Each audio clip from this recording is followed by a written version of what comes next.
자, 반갑습니다.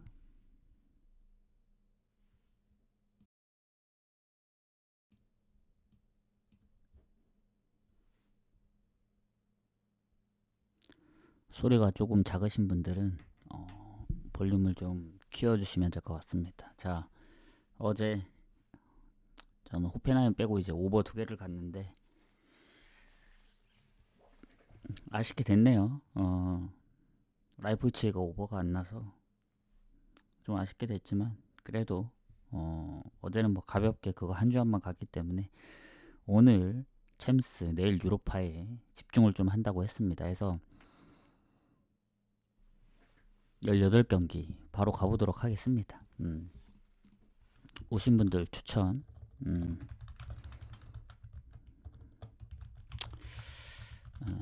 그리고 뭐 구독도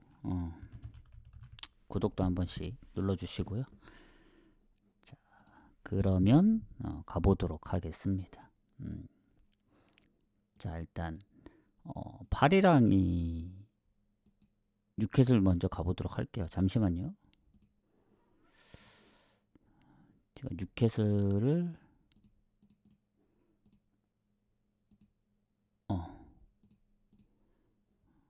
창을 안 연 줄 알고 잠시만요. 자, 파리하고 뉴캐슬 같은 경우 보도록 하겠습니다. 일단은 먼저 얘기해야 될 게 있어요. 뭐냐면은 이 챔스 룰이 바뀌었죠. 그러니까 예전에는 뭐 승자승이었다면 지금은 골 득실차가 1순위, 그 다음이 이제 전체 득점수입니다. 그 다음이 이제 원정 득점, 뭐 전체 승리수 이렇게 갑니다. 그래서 그런 부분은 좀 참고하시길 바라겠고, 어쨌든 그러니까 골 득실이 가장 중요합니다. 득점이 많은 게 좋기 때문에 동률일 때, 왜냐하면 동률일 경우가 많잖아요. 지금 이 승점이. 자, 그럼 가보도록 하겠습니다. 자, 파리하고 이제 뉴캐슬부터인데 일단은 파리 같은 경우에는 뉴캐슬이랑 승점이 같습니다. 13점. 득실은 플러스 마이너스 둘 다 10골로 같고, 근데 다득점에서는 파리가 앞서긴 해요. 왜냐면 아까도 얘기를 했지만 지우긴 했지만 요거를 좀 올려드릴게요. 잠시만요. 승자승 빼고 골득실차 1순위고 이제 그 다음 전체 득점수기 때문에 득점만 놓고 본다면 20골. 그러니까 득실은 같지만 이렇게 같을 경우엔 또 득점만 보고 전체 득점수를 보니까 파리가 유리하죠. 득점 부분에서 앞서 있어서. 그래서 실점이 적은 것보다는 득점이 많아야 된다. 물론 득실도 다 관리를 하면 좋지만, 자, 파리 같은 경우에는 결장이 많이 없어. 이강인 선수만 지금 거의 출전이 불투명한데, 뉴캐슬 같은 경우에는 뭐 기마랑이스도 출전이 불투명하고, 그 외에 뭐 수비나 뭐 공격에도 제이콥 머피도 부상이고 해서 결장 부분은 파리가 좋습니다. 파리가 좋긴 한데, 이 상성은 예전에 한번 비겼더라고, 홈에서. 그리고 뉴캐슬 원정에 지긴 했지만 어쨌든 파리 홈이고, 파리가 지난 스포르팅 원정에 졌단 말이죠. 그래서 최근에 그 챔스 성적 2경기 동안 승리가 없습니다. 그 전에 토트넘한테도 3실점. 그래서 뉴캐슬이 물론 이제 지난번 PSV 3대0으로 잡고, 그리고 그 에스턴전도 아마 이기지 않았었나? 에스턴전도 에스턴은 졌구나. 맞아. 그 홈에서 역배가 나왔기 때문에. 그래서 얘네도 챔스만 놓고 보면은 뭐 나쁘진 않아요. 최근에 레버쿠젠 원정도 비겼기 때문에. 근데 이제 어쨌든 배당은 원정으로 빠지긴 하는데, 파리가 뭔가 요새 조금 불안하긴 합니다. 왜냐면 뭐 파리 FC한테 컵 대회 지기도 했고, 마르세유도 겨우 승부차이 끝에 이겼고, 그때 컵 대회. 그리고 리를 잡긴 했지만 지난 오세르전 한 골차 승리, 그리고 스포르팅 원정. 근데 원정인 점을 감안하면은 홈에서는 그래도 그 파리 FC한테 그 컵대회 진 거 빼고는 못한다 볼 수 없으니까, 그래도 파리의 근소한 우세를 보는데, 배당이 너무 마음에 안 들긴 해요. 그래서 배당 대비 메리트는 없습니다. 그래서 요거는 갈 거면은 뉴캐슬도 최근에 보면은 그래도 득점력이 없진 않거든요. 근데 파리가 진짜 애매합니다. 어쩔 때는 뭐 다득점 했다가 또 어쩔 땐 득점이 적었다가 뭐 이러다 보니 사실 저는 파리하고 뉴캐슬 경기는 좀 패스할게요. 너무 어렵습니다 저한테. 자, 그리고 맨시티하고 갈라타. 뭐 맨시티도 마찬가지로 갈라타보다 이제 승점이 3점 앞서 있거든요. 이게 8위까지는 좋습니다. 9위부터 24위까지가 이제 단두대 매치로 이제 단판 승부인데, 일단 13점이면 첼시하고 이제 같은 승점이긴 하거든요. 같은 뭐 13점대도 많고 12점, 11점 워낙 그러니까 한 경기에 따라 이거 판도가 다 뒤집히긴 해요. 그리고 갈라타도 충분히 역전할 수 뭐 있는 그런 상황이긴 한데, 뭐 사실상 원정이고 득실에서 밀리기 때문에 이기더라도 승점이 13점이면 8위 안에 들긴 힘들죠. 그래서 동기부여는 맨시티가 더 있긴 합니다. 그리고 맨시티가 지금 결장들이 몇 명 있더라고요. 로드리가 퇴장이고 뭐 수비 쪽에 그바르디올, 후벤디아스 부상, 그리고 공격에도 뭐 한두 명 정도 있는 것 같고. 근데 이제 갈라타 쪽 보면은 확실히 맨시티에 비해 결장이 많이 없단 말이죠. 여기도 뭐 오시메네, 뭐 사네, 그리고 뭐 이카르디 골을 넣을 수 있는 선수들이 충분히 있어서 맨시티가 최근에 연패 중이다. 보데글림 원정까지 졌기 때문에 물론 홈에선 그렇게 지진 않겠죠. 근데 예전에 뭐 레알 원정을 잡고 뭐 한참 연승을 달리던 때하고는 또 갑자기 또 최근 두 경기만 보면 조금 아쉽습니다. 그래서 뭐 챔스만 놓고 보면은 챔스도 홈에서 레버쿠젠 그때 롯데 돌리다가 결국엔 후반에 넣었지만 다 졌잖아요. 그래서 그런 거 보면은 갈라타도 지난 AT전 비겼고, 그리고 뭐 아약스 원정도 잡았던 거 생각하면 갈라타도 해볼만 하다고 생각은 합니다. 다만 맨시티를 잡기는 좀 빡셀 것 같아요. 제가 볼 땐. 이것도 3.5 기준이기 때문에 갈라타가 최근에 어쨌든 득점도 많지 않고 실점도 적어서 맨시티도 뭔가 아주 많은 득점을, 물론 이제 도르트문트 생각하면 4대1 대승을 거둔 적도 있어서 이게 언어보러 가기보다는 그래도 이길 팀 이기지 않을까. 맨시티 승. 그리고 마인까지 볼게요. 이 경기는. 너무 꼬아서 생각은 안 하겠습니다. 그리고 이게 승무패도 지금 같이 봐야 되거든요. 이게 오늘 승무패 그 18경기 중에 14경기가 포함되기 때문에, 잠시만요. 얘네가 포함되는지 한번 보겠습니다. 일단 맨시티는 포함이 안 되네요. 파리만 포함이 되기 때문에 뭐 승무패는 나중에 따로 볼게요. 따로. 승부식하고는 관점이 다르기 때문에 이렇게 보고, 자, 그 다음 경기 가보도록 하겠습니다. 리버풀 카라바흐.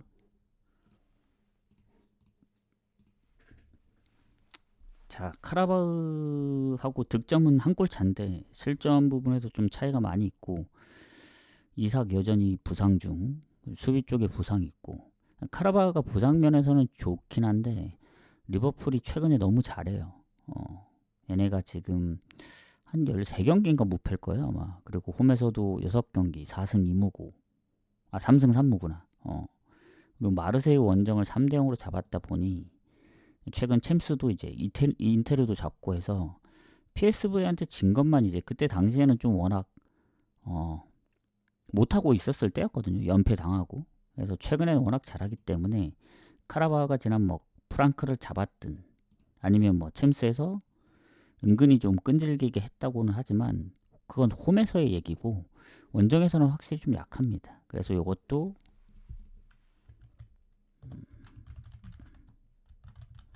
마엔. 근데 마엔이 배당이 너무 낮아요. 지금 배당이 1.35인데 떨어져가지고. 그래서 고배당으로는 2마인까지 한번 봐야 되지 않을까. 근데 결국 맨시티도 마찬가지고 뭐 둘 다 2마인을 볼 수 있지만 확률은 그렇게 높진 않아요. 그리고 리버풀이 최근에 좀 실점이 적은 편이잖아요. 그래서 섣불리 오버 가기도 좀 애매합니다. 이게 3.5인데 배당이 떨어져서 1.54인데 그럴 바에는 배당이 좀 더 적더라도 그냥 마인 가는 게 왜냐면 3대 0으로 끝날 수도 있으니까. 이렇게 보도록 하겠습니다. 보고 오늘은 레알까지 공개를 할게요. 레알까지 공개를 하고 도르트문트하고 인테를 가겠습니다. 예전에 도르트문트가 인테를 홈에서 한 번 잡은 적이 있어요. 전적이 많지 않아요. 2번밖에 없었기 때문에. 그리고 지금의 도르트문트 인테르랑 승점 1점 차. 여기도 이제 득실은 인테르가 2골 앞서지만 득점만 보면 도르트문트가 6골 앞섭니다. 그러니까 인테르가 실점이 적어서 그렇지 득점만 놓고 보면 도르트문트가 강하다. 그리고 도르트문트는 이제 수비 퇴장 그리고 자비처에 이제 종아리 부상 빼고는 없거든요. 결장이. 근데 인테르도 여전히 하칸 그리고 바렐라도 최근에 부상이기 때문에 수비 쪽에 둠프라이스도 그렇고 그래서 뭐 근소하게 도르트문트의 우세다. 이렇게 보여집니다. 근데 일단은 도르트문트가 홈에서 최근에 뭐 실점이 좀 있긴 했지만 5경기 4승 1무고 그리고 물론 챔스에서 보데글림한테 비겼던 거 생각하면 좀 아쉽긴 해요. 홈에서. 그리고 인테르가 지난 아스날한테 지긴 했지만 그 지기 전까지 8경기 무패기도 했었고 물론 챔스가 요새 너무 안 좋긴 합니다. 3연패 중이라 AT 원정부터 홈에서 리버풀 아스날까지 그래서 4연패는 좀 빡세지 않나. 그래서 저는 요거는 무승부 봐요. 무승부. 근데 도르트문트가 홈이니까 뭐 프렌을 볼 수도 있다고 생각이 들긴 합니다. 왜냐면 인테르가 요새 성적이 워낙 안 좋기 때문에. 근데 그렇게 될 수도 있어요. 결국 도르트문트도 보데글림한테 비겼듯이 뭐 지난번 퇴장도 있었고 이런 거는 괜히 프렌 갔다가 인테르 이기면 조금 빡세니까. 그리고 요게 아마 승무패에 포함이 되어 있냐가 중요한데 포함되어 있네. 거의 반반이네 다. 승무패 가능성이 다 있다는 겁니다. 그래서 그냥 무승부 찍고 넘어가겠습니다. 무승부 찍고 넘어가고 그 다음에 바르샤하고 코펜하겐. 뭐 전적들이 워낙 오래됐기 때문에 뭐 경기도 많지 않고 건너뛰고 자 바르샤 같은 경우 코펜하겐하고 좀 차이가 납니다. 득실도 그렇고 그리고 8위 안에 들려면 지금 13점 라인이기 때문에 반드시 좀 승리가 좀 필요하다. 그리고 코펜하겐은 24위 안에 들려면 지금 26위입니다. 밑에서 이제 쫓아오는 팀, 8점의 동률인 팀들, 뭐 9점, 10점인 팀들도 오늘 경기에 따라 달라질 수 있기 때문에 중요합니다. 근데 바르샤는 이제 페드리 부상, 뭐 대형의 경고 누적 이거 말고 크게 달라지는 건 없어요. 코펜하겐도 미드필더 퇴장이 있고 해서 결장 부분은 아주 큰 차이는 아니라 생각합니다. 그러면은 당연히 바르샤가 좋죠. 최근에 홈에서 그 전승 중에 거의 바르샤가 홈에서 언제 졌더라? 진 적이 있었나요? 지금 제가 보는 것만 하더라도 지금 한 7연승 그 정도 되는데 중간에 이제 그 컵대회 빼고 어차피 그건 중립이었으니까 물론 이제 최근에 패배가 있긴 합니다. 소시 원정. 근데 챔스만 놓고 보면은 프랑크 역전승, 슬라비아 프라 2실점했지만 4득점 해서 물론 실점이 없는 건 아니에요. 지금 꾸준하게 실점이 있기 때문에 그 부분이 조금 걸리는데 상대는 코펜하겐입니다. 뭐 지난번 어찌어찌 홈에서 뭐 나폴리전 비겼고 뭐 비아레알 원정 어떻게 하다 뭐 이기고 하긴 했지만 그 전에 카라바흐나 토트넘한테 무득점으로 졌던 거 생각하면 아무리 바르샤가 요새 실점이 있다 하지만 이건 바르샤 봐야죠. 다 일반승은 배당이 안 되니까 마인부터 보고 뭐 맨시티, 리버풀, 뭐 바르샤도 이 마인을 볼 수 있으면 한번 보도록 하겠습니다. 이게 언오버는 4.5라 오버 가이가 좀 빡세요. 이렇게 보고 넘어가겠습니다. 자, 그다음 아스널 카이라트. 자, 아스날이 유일하게 전승, 7승 무패, 그리고 2실점, 최소 실점, 득점도 20점으로 공동 다득점, 모든 기록을 다 갖고 있습니다. 카이라트도 1무 6패로 꼴찌, 승점 1점. 모든 건 아니지만 웬만한 건 꼴찌의 그 명분을 다 갖고 있죠. 최다 실점 공동. 그래서 뭐 경고 누적으로 아스날 같은 경우에는 데클란 라이스하고 미켈 메리노의 이제 출전이 불가한데 수비 쪽에 부상도 2명 있고. 근데 이제 카이라트는 여기 공격수 골이 가장 많은 선수. 이 선수가 결장이더라고요. 사트 파이프. 그러면 타격이 더 크죠. 더군다나 아스날인데. 아스날은 뭐 최근에 에스턴전이 마지막 패배였으니까. 특히 홈에서는 아마 진 적이 없을 겁니다. 그리고 전승에 인테르 원정도 이겼던 아스날이기 때문에 뭐 다음 경기 리즈 원정 물론 신경 써야죠. 뭐 롯데를 돌릴 수도 있긴 해요. 왜냐면 뭐 확정이니까 뭐 진다고 해서 뭐 9위로 떨어지거나 그런 게 아니니까. 근데 이제 그거죠. 롯데를 돌린다 하더라도 카일 아트가 잡기에는 좀 빡세다. 뭐 예전에 인테르 한 골 차나 뭐 좀 비볐던 경기들이 있긴 한데 이거는 너무 차이가 납니다. 그래서 이건 또 하필 말이 안 돼요. 이게 2마인승부터 시작이거든요. 이거는 뭐 같은 마인승으로 하면 좀 헷갈릴 수도 있으니까 2마인이 지금 두 번이나 떨어져서 1.28이면 메리트가 너무 떨어졌죠. 그래서 이것도 2마인에 3마인까지 보도록 하겠습니다. 4.5마인은 잘 모르겠어요. 이게 다음 경기도 신경 써야 돼서 왜냐면 리그에서 지금 아스널이 생각보다 이제 많이 달아나지 못했다. 왜냐면 4점 차까지 쫓기고 있기 때문에 모릅니다 아직. 그래서 이렇게만 보고 넘어가도록 하겠습니다. 자, 그 다음에 레버쿠젠하고 비아레알. 뭐 요거는 레버쿠젠이 이제 비아레알 상대로 이긴 적이 없더라고. 다 유로파 경기였는데 전적들이 한 조금 오래되긴 했어요. 마지막 전적도 거의 10년 돼가니까. 그리고 레버쿠젠이 최근 3연패. 올림피아코스한테도 졌고. 지난번 아마 브레멘을 한 골 차로 이기긴 했을 겁니다. 그래서 이제 연패를 끊긴 했는데 냉정하게 챔스만 보면은 좋았거든요. 맨시티도 잡고 벤피카도 잡고 홈에서 뉴캐슬하고 비기고. 근데 올림피아코스한테 0대2로 질 줄은 몰랐다. 그래서 레버쿠젠 같은 경우에는 아슬아슬합니다. 승점 9점이라. 뭐 비아레알은 어차피 이겨도 진출 못하기 때문에 지난번부터 사실 지난번도 정배를 받았지만 승무패에서 전 크게 신경을 안 썼거든요. 결국 역배가 터졌는데 이번에도 굳이 리그에 더 신경 쓰면 되지 않을까 비아레알 같은 경우. 그래서 레버쿠젠도 뭐 명단 제외나 주전기포에 부상이 있긴 하지만 비아레알이 얼만큼 비아레알도 공격에 한 명 부상이 있긴 합니다. 그래서 전 차라리 비아레알 같은 경우는 다음 오사수나전을 신경 쓰는 게 좋지 않을까. 레알한테 그렇게 질 줄은 몰랐다.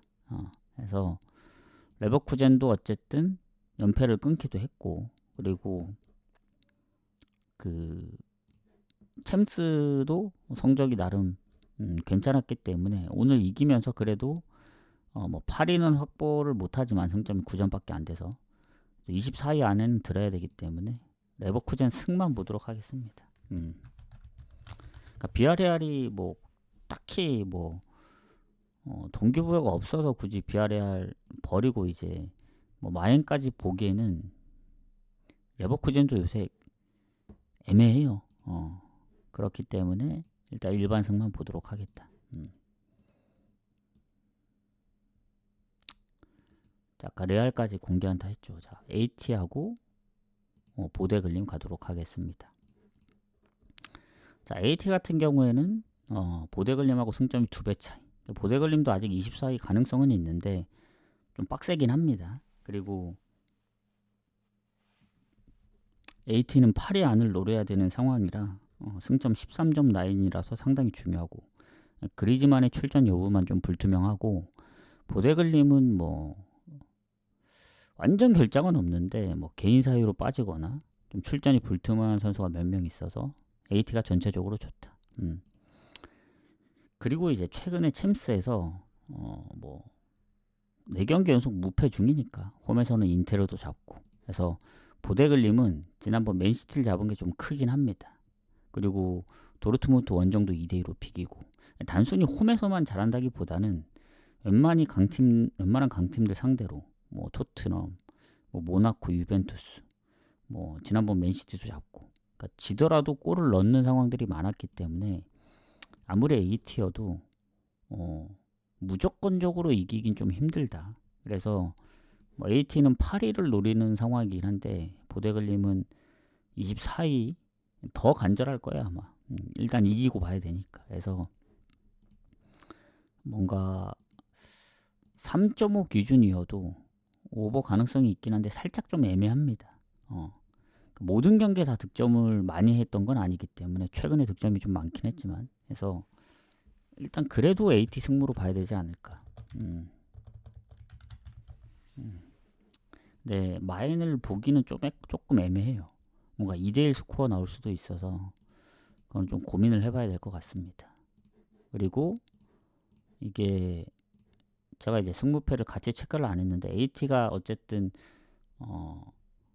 변수를 노려볼 수도 있는 그런 그림이라서 뭐 아주 배당 대비 추천드리진 않아요. 자, 벤피카 레알 가도록 하겠습니다. 자, 벤피카 같은 경우 레알하고 비교했을 때 많이 뒤처지죠. 여기도 턱걸이에 들냐. 레알은 이제 8위 안에 이제 마무리를 하느냐. 근데 거의 될 확률이 높긴 하고. 자, 벤피카 같은 경우 그나마 홈인 게 다행이고 결장이 크게 없는데, 레알도 요새 이제 잠깐 이제 주춤하나 싶었더니 레반테 그리고 뭐 모나코 그리고 지난번 비아레알까지 잡으면서 3연승이죠. 근데 여전히 원정은 좀 불안합니다. 그리고 챔스에서 올림피아코스 상대로도 3실점 했고 리버풀한테 졌고 이런 거 생각하면은 뭐 벤피카 물론 지난 유로파 그 유벤투스 원정을 지긴 했지만 홈에서는 나폴리도 잡았었거든요. 그래서 요런 경기는 차라리 배당 대비 레알 승은 배당이 그렇게 매력적이진 않습니다. 그렇다고 레알을 무시해서 가려니까 또 좀 그렇고 해서 요거는 벤피카 2프레임 볼게요. 레알이 뭔가 마인승까지 이기기에는 좀 빡세다. 왜냐면 2.5면 무조건 오버 가는데 3.5라서 좀 애매해요. 그러니까 언더가 확률이 높지만 배당이 별로고, 그렇다고 배당만 보고 오버 가기도 애매하고.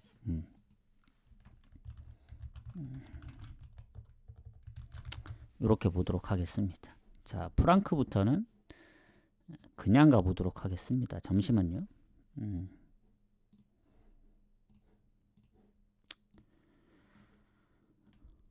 일단은 카트를 좀 담아야 될 것 같아요. 잠깐만요. 아까 처음 경기는 패스를 했고, 그리고 웬만한 것들은 뭐 일반승은 배당이 안 나오기 때문에 아마 고배당으로 노려야 될 가능성이 좀 높습니다. AT도 일단 승을 좀 더 보긴 할게요. 근데 물을 완전히 배제할 수는 없어서 이렇게 보고, 일단 이 앞에 9경기는 다 맞고, 자, 화면 한번 가리고 좀 불러오도록 하겠습니다.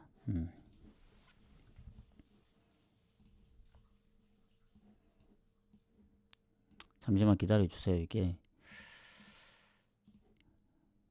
조금 설정을 좀 해야 돼서 설정만 하고 바로 키도록 하겠습니다. 자, 화면 잘 보이죠? 추천 감사합니다. 눌러주신 분들. 자, 그러면 그 다음 경기 토트넘부터 가도록 하겠습니다. 프랑크 토트넘. 자, 최근에 전적들이 좀 있어요. 여기는. 근데 토트넘이 일단 프랑크 상대로 지진 않았습니다. 지진 않았고, 뭐 지난 유로파 원정에서도 1대0으로 이겼기 때문에 상성은 토트넘이 좋다. 근데 일단 그거죠. 토트넘이 챔스에서 성적이 매우 좋아요. 5위입니다. 5위. 득실도 좋고. 근데 프랑크는 이겨도 24위가 안 되기 때문에 거기다 이제 뭐 칸우준 그리고 버카르도 기존의 부상이고, 그러니까 공격 라인이 부상이 추가가 됐기 때문에 아주 최근은 아니더라도 뭐 물론 토트넘도 부상이 많죠. 뭐 페드로 포로도 최근 부상, 반더베네 얘네가 이제 수비 쪽에 최근 부상들이고, 히살리숑 공격 최근 부상, 쿠두스는 쪽 한 몇 경기 되긴 했지만 그래서 뭐 미드필더에 뭐 벤탄쿠르, 베리발까지 하면은 결장 부분은 프랑크가 있어도 프랑크가 훨씬 더 좋다. 그리고 최근에 일단 승리가 없는 게 좀 문제긴 합니다. 3무 3패. 근데 득점이 좀 꾸준해요. 그러니까 다득점 경기도 많기 때문에 챔스에서도 보면 최근에 바르샤 원정 선제골, 카라바오전 지긴 했지만 2골 이런 상황들을 봤을 때 토트넘이 유독 챔스에서 강하거든요. 강하긴 한데 이게 뭔가 원정이니까 좀 불안한 감이 없지 않아 있는데 어쨌든 다득점을 하고 있는 상황이라서 요 프랑크 토트넘은 솔직히 배당 대비 토트넘 가긴 좀 그래요. 아무리 토트넘이 챔스에 최근 성적이 좋고 강하다고 해도. 그래서 차라리 2.5기 때문에 오버 보는 게 낫습니다. 프랑크 토트넘은. 가능성이 다 있다는 얘기입니다. 그렇게 보시면 되지 않을까 생각합니다. 자, 그 다음에 부류에 살짝 건너뛸게요. 뮌헨 먼저 하고 이거는 지금 열고 있는 상황이라서 뮌헨 먼저 가도록 하겠습니다. 자, 뮌헨하고 이제 PSV인데 일단 상대 전적이 2번 있는데 10년 됐기 때문에 넘어가고 자, 그럼 PSV가 홈이잖아요. 여기는 승점이 8점, 22위입니다. 그리고 뮌헨은 6승 1패. 뭐 득점도 그렇고 실점도 그렇고 다 뮌헨이 앞서는 상황인데 일단 PSV도 공격에 이제 히카르도 페피 그리고 후스틸도 부상 의심 그리고 수비에 경고 누적 장기 부상자 있고 그리고 뮌헨 같은 경우에는 지난번 김민대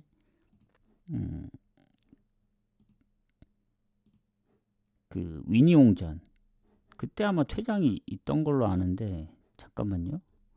한 번 더 체크를 하도록 하겠습니다.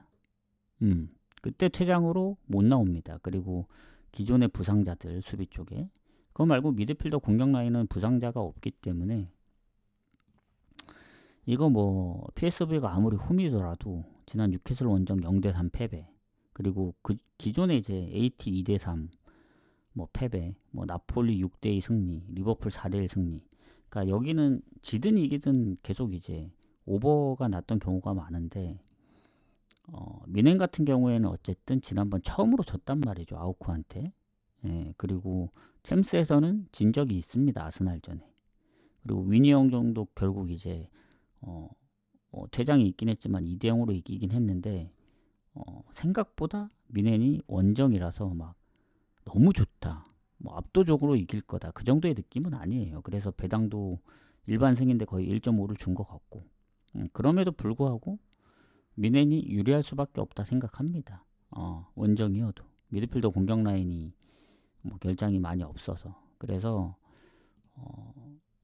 뭐 PSV가 비빌 수는 있다고 봐요. AT전도 그렇고 근데 나폴리는 퇴장도 있었기 때문에 그래도 8위를 잡고 어찌저찌 계속 이기고 있는 뮌헨 쪽을 봐야 되지 않을까. 뮌헨 승에 만에 하나 뮌헨이 지는 그림 아니면 뭔가 피 튀기는 싸움이 된다 그러면은 배당 대비 뭐 그런 걸 떠나서 그냥 오버 가면 될 것 같아요. 요거는 3.5 기준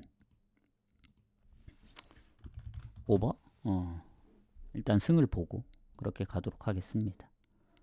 이렇게 보면 되지 않을까 생각하고 자, 그 다음 경기 아까 건너뛴 거 클럽 브레하고 마르세유 가도록 하겠습니다. 모르고 제가 이거 아하 순서를 또 잘못해서 지워버렸네. 요건 마지막에 할게요. 마르세유는 뮌헨을 지워야 되는데 다른 걸 지워버렸네. 이게 앞에 있다 보니 요건 좀 뒤로 빼고 기왕 건너뛴 거 아약스 먼저 가도록 하겠습니다. 자, 아약스하고 올림피아가 승점이 2점이 많죠. 득실도 좋고 근데 아약스도 포기할 건 아닌데 산술적으로 좀 힘들어요. 6점이라 지금 올림피아코스가 24위인데 8점이거든요.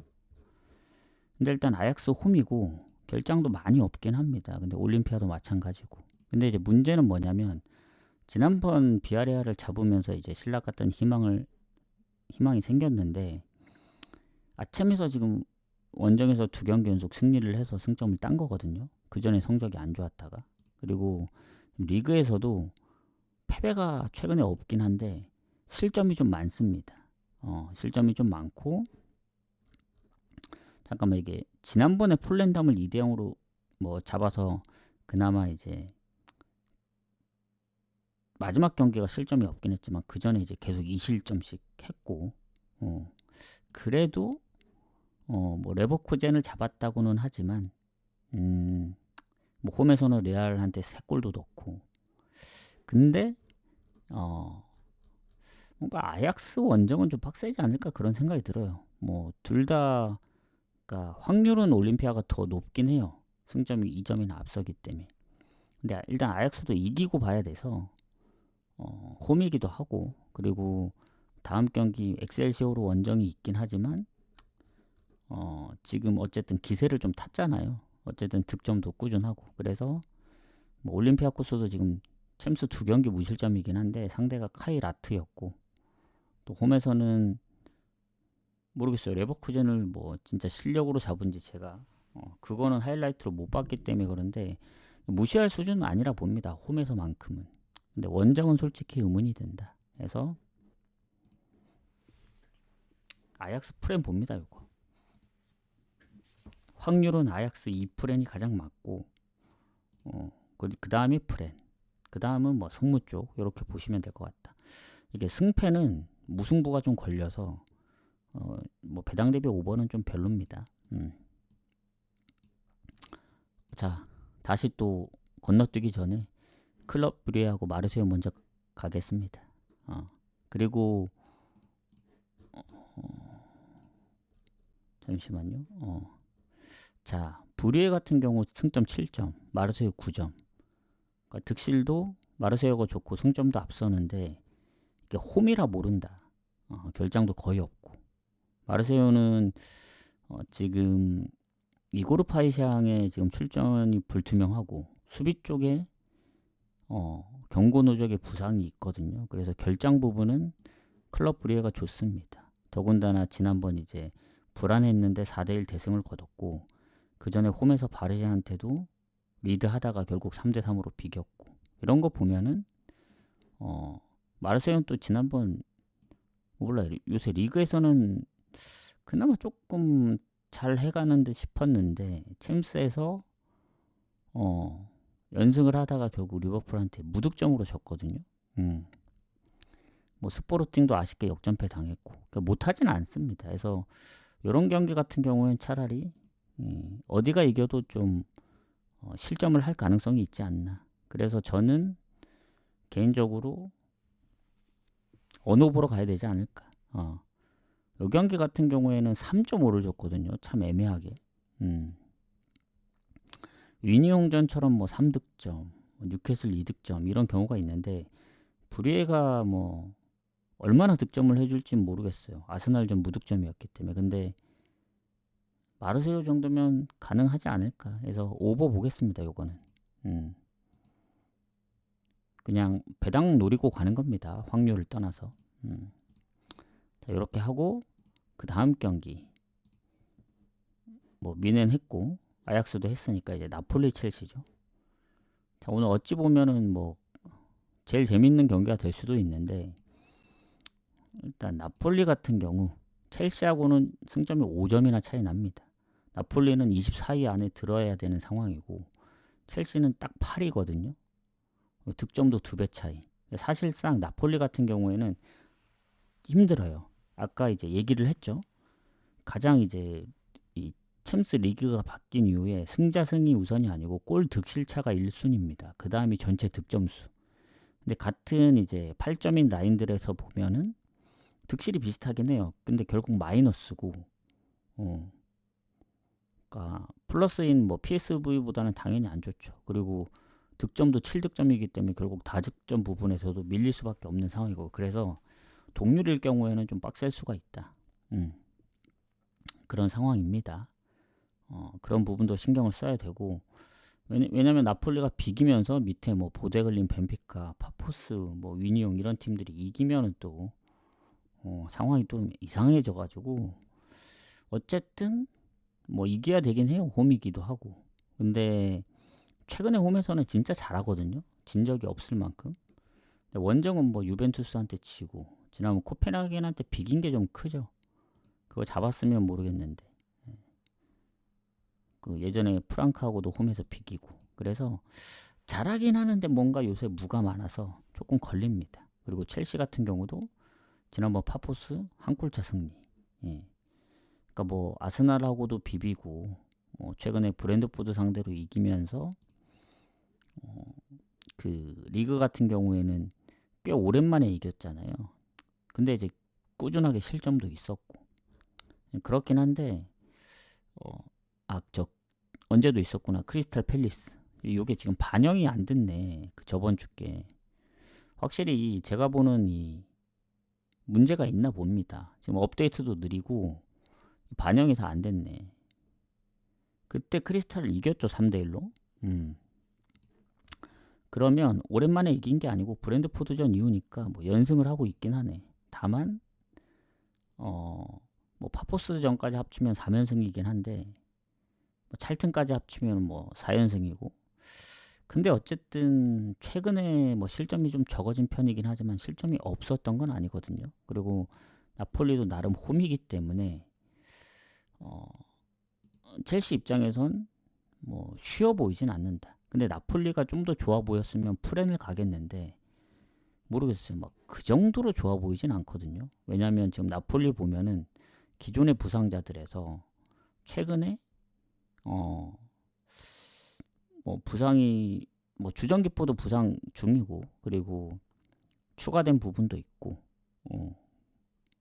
오히려 첼시 쪽은 최근 부상이 없단 말이죠. 이러다 보니 이제 첼시가 정배를 좀 받은 것 같은데 요거는 승무패 가능성이 다 보입니다. 나폴리가 아무리 홈이긴 하더라도 뭐 최근에 전체적으로 보면 리그도 그렇고 뭐 실점이 많았던 적이 별로 없긴 해요. 최근에 뭐 엘라스전 2실점 하긴 했지만 홈에서 홈 기준으로 보면은 첼시도 원정 성적이 그렇게 좋진 못하거든요. 챔스도 카라바오 원정도 비겼고 해서 무 보거나 건너뛰시는 게 좋다. 그러니까 승무패 다 보입니다. 요건 뭐 어디가 이겨도 이상하지 않다. 이렇게 보고 그다음 모나코하고 유벤투스. 일단 유벤이 상성에서 진 적이 없습니다. 전적이 오래되긴 했어도. 근데 일단 모나코를 얘기를 하자면 3점 차입니다. 딱 유벤이랑. 뭐 득실에선 당연히 밀리죠. 근데 가능성은 뭐 이기면 자력으로 높아지니까. 근데 아무리 이제 홈이어도 유벤은 상대하기가 좀 빡세죠. 그리고 얘네도 지금 기존에 부상자들이 있잖아요. 거기다가 이제 유벤이 블라우비치 말고는 딱히 부상이 없어서 부상 부분에서도 막 앞서는 것도 아니고 더군다나 최근 레알 6실점, 뭐 로리앙 홈에서 3실점 그리고 그때 거 반영이 안 됐으니까 최근에 리그 경기를 보면은 르아브르 원정도 0대0 무승부 해서 최근에 승리가 없습니다. 3경기 연속. 그렇기 때문에 모나코는 홈에서도 연패 중이고 물론 그 전에 챔스 성적은 좋았어요. 왜냐면 레알 마드리드가 아마 첫 패배일 거예요. 토트넘이나 맨시티하고도 비겼었던 이제 모나코기 때문에. 근데 유벤도 칼리알리 원정을 졌고 그리고 지난 나폴리를 3대0으로 이긴 게 좀 크긴 합니다. 뭐 저는 그래도 뭐 한 골차 정도 아니면 무승부를 생각했었는데 확실히 홈 무패인 이유가 있다. 그리고 보데글린점 2실점 했지만 선제골 내주고 결국 3득점 했고 최근 뭐 벤피카 파포스까지 해서 4경기 무패죠. 3승 1무. 그래서 모나코보다는 그래도 조금 더 유벤을 봐야 되지 않을까. 지금 배당은 유벤 쪽으로 좀 떨어지긴 하거든요. 요거는 좀 고민을 해볼게요. 유벤 승무에서.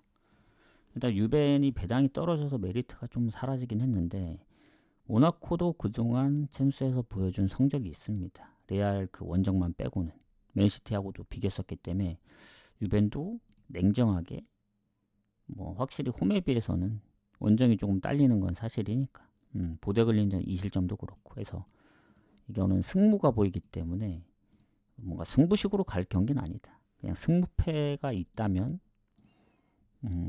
승무를 체크하는 게 낫지 않을까. 승무패 있네요. 퍼센테이지가 60%가 넘으니까 변수를 한번 노려볼 만하다. 자, 그 다음 경기 가겠습니다. 위니용 대 아탈란타. 이제 몇 경기 안 남았죠. 자, 위니용. 순위를 보도록 하겠습니다. 6점. 사실상 힘드네. 득실도 마이너스 10이고. 근데 아탈은 13인데 8위 쪽으로 가느냐. 24위 안에는 들었으니까 상관은 없고 8위 안에 드느냐가 문제인데 일단은 윈용이 안 좋은 게 주 공격수 2명이 빠집니다. 경고 누적 부상으로. 그리고 아탈도 보면은 근데 아탈은 딱히 결장이 없는데 이러면은 결장도 아탈이 좋고 모든 상황이 아탈이 좋습니다. 물론 최근에 이제 빌바오한테 지긴 했지만 그 전에 마르세유, 프랑크 무실점으로 원정에서 다 잡고 그리고 최근에 파르마 상대로 4대0도 이기고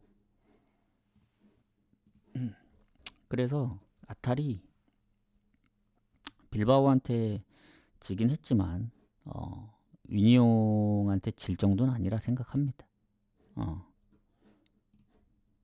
뭐 지난번 뮌헨전 전반 0대0 나름 선방했다고 보긴 하는데 뭐 인테르한테 0대4라든가 뭐 마르세유전은 좀 비빈 것 같긴 합니다만은 아탈이 요새 예전 같지 않게 득점력이 좀 나오고 있긴 하거든요. 뭐 그렇다고 뭐 아주 폭발적으로 난 건 아닌데 예전에 비해 그래도 경기마다 실점도 적고 득점도 꾸준해서 요거는 아탈 승 보겠습니다. 아탈 승 보고 넘어가도록 할게요. 왜냐면 아탈이 결장이 있다면 모를까 결장이 없어요.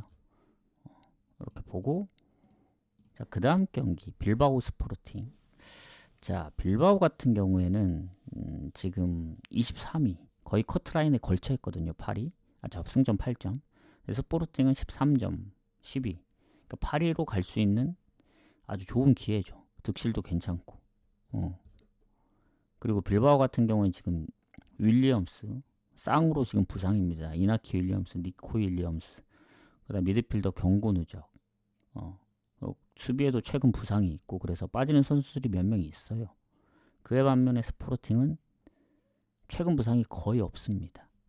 그렇기 때문에 지난번 8위도 잡았고 기세도 올랐겠다. 뮌헨한테 지긴 했지만 원정에서도 한 골 넣고 유벤하고도 비기고 괜히 성적이 좋은 게 아닙니다. 그리고 빌바오 같은 경우에는 물론 아타를 잡긴 했어요. 다만 최근에 이제 실점이 좀 멀티골 이상 먹히면서 실점이 좀 꾸준하고 챔스도 보면은 물론 생각보다 선방했던 적도 있죠.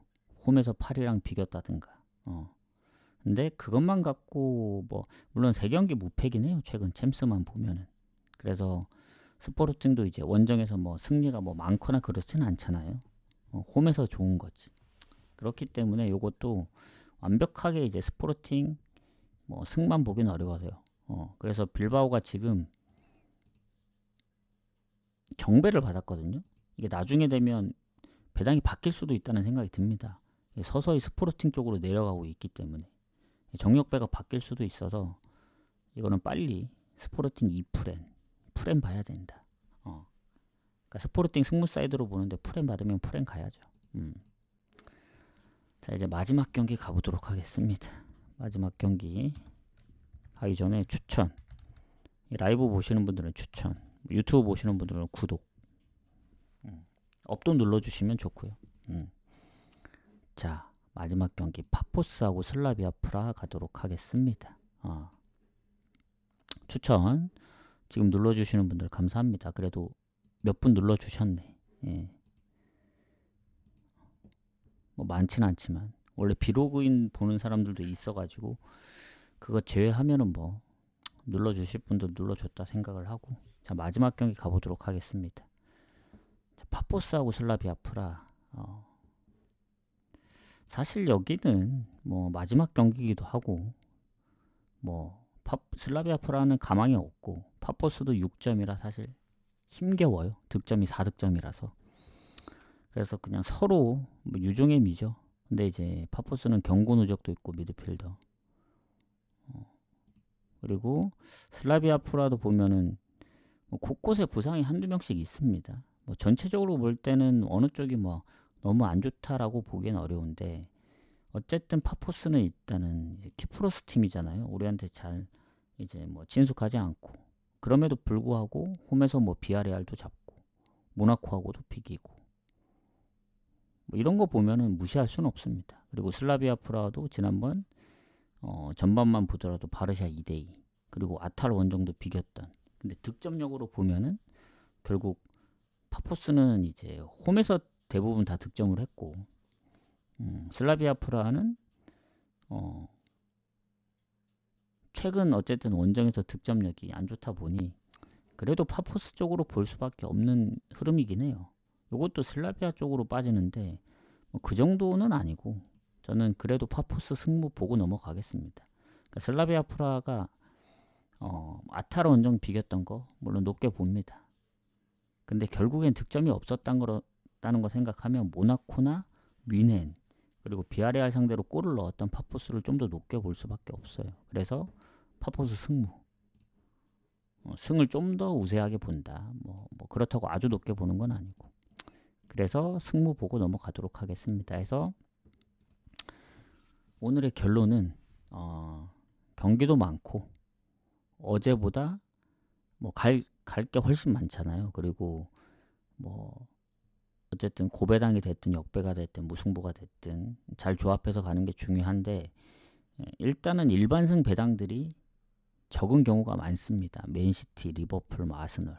결국엔 뭐 가려면 결국 마인부터 건드리거나, 아스널은 2마인부터 건드려야 되는데 그것 또한 1.5 이상이 안 될 거예요. 그래서 뭐 그런 것들만 따로 묶든, 아니면 차라리 더 고배당 2마인 쪽을 노리든, 아스널은 뭐 3마인, 아니면 뭐 프렌을 적절하게 섞고, 그래도 나는 확률로 따지겠다 하면은 일반승에 아까 얘기한 뭐 스포르팅 2프렌, 뭐 벤피카 2프렌, 그러니까 낮은 배당들을 모조리 묶어가는 그런 확률로 가야 되는 거죠. 근데 어디선가는 꼭 터져요, 그런 게. 그래서 별로 추천드리지는 않습니다. 그냥 번외로 가볍게 갈 거면 가시고, 아니면 내일도 유로파 경기가 18경기 있기 때문에 오늘 배당이 좀 안 나오네, 갈 게 없다 하면 무리하지 마시고 그냥 높은 배당 위주로, 어차피 주말에도 경기가 있잖아요. 그래서 굳이 억지로 막 갈 필요는 없다. 막 어떻게든 뭐 메인을 꼭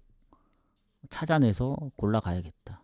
근데 메인이 꼭 낮은 배당이 되리라는 법은 없어요. 그게 뭐 무승부가 될 수도 있고 고배당이 메인이 될 수도 있기 때문에, 저도 2월부터는 약간 고정관념을 좀 깨고 꼭 승패만 묶어가고 무승부만 묶어가고 하는 게 아니고, 승패랑 언어보도 묶고 무승부랑 승패도 묶고 뭐 그런 방향으로 좀 가보려 합니다. 그러니까 가장 우선시 되는 경기를 좀 자르고, 무승부 중에서도 가장 좋아 보이는 게 있듯이 그거를 다른 거랑 섞어가면 확률이 높아지는데, 꼭 무승부랑 묶어가려고 하기 때문에 결국 그 좋은 무승부를 적중하고도 다른 묶어가는 무승부 때문에 틀리는 경우가 덜어 있거든요. 그래서 그런 걸 좀 보완하고자 2월부터는 좀 변화를 주려고 합니다. 무슨 얘기인지 아시겠죠? 네, 감사합니다. 매번 오셔가지고 채팅도 쳐주시고 뭐 얘기라도 해주시는 분들이, 나중에 좀 2월부터는 제가 그래도 이벤트를 하면 혜택을 좀 드리도록 할게요. 뭐 구독권을 드리든. 왜냐면 구독권도 뭐 저한테도 이득이 되긴 하지만 그 매일 올리거든요, 구독자 게시판에 그 전체적인 종합 결과. 근데 2월부터는 좀 세분화를 시켜서 표시도 하고, 그러니까 저기에서 표시를 따로 안 합니다. 근데 표시를 해서 가장 좋아 보이는 건 뭐 색깔 표시를 하든, 아니면 뭐 코멘트를 뭐 남겨드리든, 뭐 가끔씩 어쩌다가는 뭐 고배당 조합도 낑겨 넣든 그런 식으로 해볼 테니까, 뭐 유튜브 구독도 구독이지만 뭐 숲에서도 구독해 주시면 감사하고, 그런 식으로 해볼게요. 그래서 내일 유로파도 최소한 오늘보다는 좀 일찍 오겠다. 오늘은 조금 늦게 온 감이 없지 않아 있습니다. 그래서 다들 잘 골라가시길 바랄게요. 그래서 저는 마무리하고 내일 오도록 하겠습니다. 다들 수고하셨습니다.